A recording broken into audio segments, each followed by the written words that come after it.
Et nous sommes à présent en direct avec Laura Slimani. Bonsoir et merci d'être avec nous. Vous êtes directrice au pôle projet de la Fondation des femmes. D'abord, une première réaction sur le fait que Gisèle Pelicot soit aujourd'hui érigée en icône. Est-ce que c'est une bonne chose selon vous? Est-ce que c'est le signe que les choses sont en train de changer?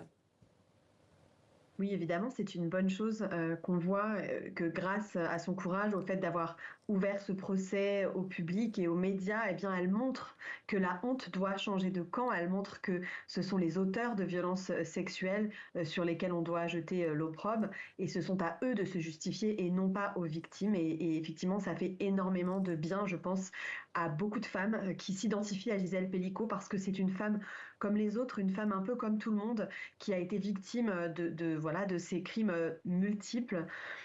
Et puis aussi parce que c'est un peu le procès, évidemment, de ces 51 hommes, mais aussi de la culture du viol en général. Et cette culture du viol, eh bien, toutes les femmes en font l'expérience à un moment de leur vie par une blague sexiste, par un viol, par une agression sexuelle, par le harcèlement sexuel.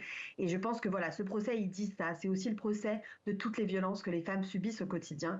Et donc, elle incarne ça. Et c'est vraiment magnifique de pouvoir voir toutes ces personnes comme ça qui se mobilisent partout dans le monde et en France et qui ont envie qu'on n'en reste pas à ce procès, qu'il y ait des vraies réponses politiques et institutionnelles qui y soient données. Laura Slimani, le procès des viols de Mazan, aujourd'hui, il est suivi dans le monde entier. Le monde découvre aussi d'une certaine manière comment est-ce que les victimes de viols sont traitées par la justice en France. À votre avis, la France renvoie quelle image à l'international ? Oui, tout à fait. La France est en fait assez en retard sur le sujet. Depuis le mouvement MeToo, en réalité, rien n'a changé, alors même que le regard de la société a changé sur la question des violences sexuelles et on s'est rendu compte qu'elles étaient massives. Aujourd'hui, ce qu'il faut savoir, c'est que dans 80% des cas, quand une victime va porter plainte, eh bien, cette plainte ne sera pas suivie des faits. Il n'y aura pas d'acte d'enquête. La personne qui sera pourtant nommée comme le violeur ne sera pas condamnée. Son portable, son ordinateur ne sera pas fouillé. Là, dans le cas précis, il y a un procès et c'est une bonne chose, mais il faut savoir que les procès, c'est vraiment l'exception en fait en cas de plainte. La plupart du temps, il n'y a pas de procès. Donc effectivement, la France, elle doit évoluer de ce point de vue-là sur les enquêtes qui doivent être faites beaucoup mieux. On doit arrêter aussi de faire des enquêtes sur la moralité, sur le passé sexuel des victimes. On a vu encore que Gisèle Pelicot a elle-même été interrogée sur sa vie privée, finalement, ce qui n'a rien à voir avec l'ensemble de ces viols qui sont pourtant documentés, filmés, etc. Donc ça, c'est des choses qui doivent cesser.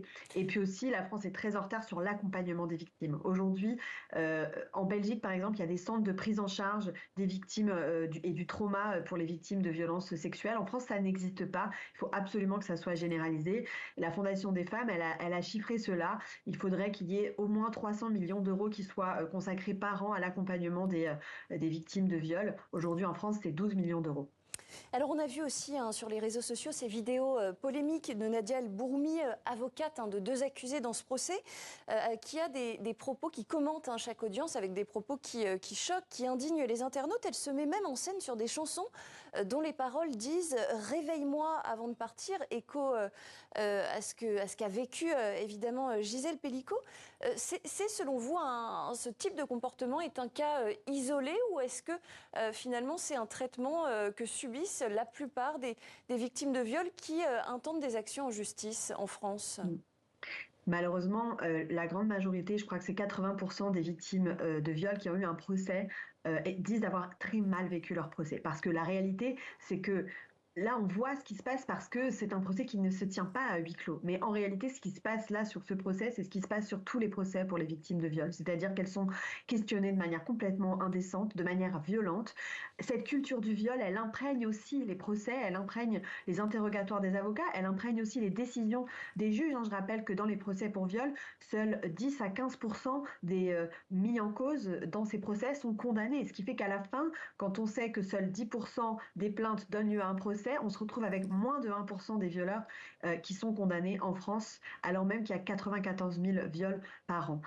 Donc, effectivement, les victimes aujourd'hui ne sont pas traitées comme elles le devraient. Elles ne sont pas traitées comme les victimes d'autres formes de crimes. On ne va pas poser des questions à une victime de braquage sur la manière dont elle s'est comportée et comment son comportement aurait peut-être pu justifier l'acte de l'auteur du braquage. Eh bien, c'est de la même manière dont on devrait considérer les victimes de viol, ne pas se concentrer sur leur comportement, mais bien se concentrer sur le comportement des auteurs. Et c'est d'ailleurs ce que prévoit la loi très clairement.